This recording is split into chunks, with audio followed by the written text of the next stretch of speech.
Пшт! Кой си ти? Аз определено съм. Определено съм. Рант. Вал. Рант.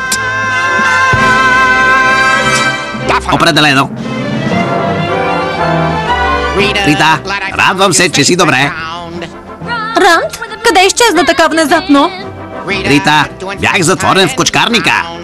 Рант, измъкни ме от тази клетка. Не се опреквай, Рант. Почти не ме заболя.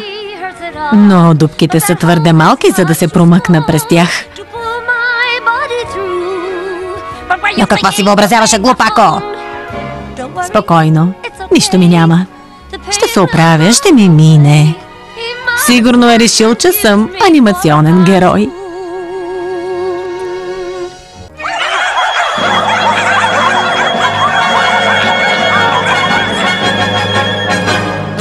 Чувате ли пуделския лай? Гневният решителен лай. Това е пронизителният лай на кучета, които не умеят да мълчат. Ние ще сринем затвора. Ще унищожим целия ресторант. Ние сме бунтовни пудели начело с Рант Вал Рант.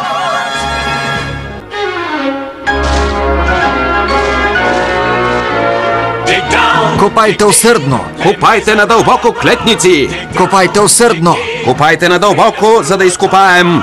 Заедно тунел. Котките и кучетата са врагове. В гърнето ли искаш да свършиш? Права е, хайде да копаем. Не искам да си цапам ногтите. Хайде, стегни се.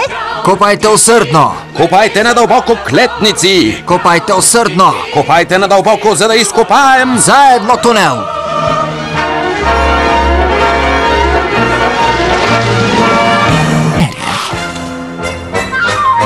Охапаме отзад. Разкъса ми панталона. Сигурно ме е оставил и грамадна рана. Няма да ти го простя, псе такова. Ще съжаляваш, че ме охапа.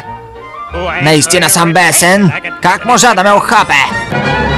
Валран, негоднико, няма да ми избягаш.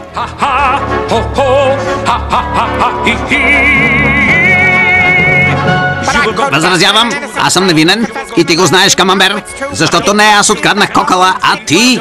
Ще се върнеш в кочкарника. Към Париж? Към Париж! Отиваме в град Париж. Отиваме в града на светлината.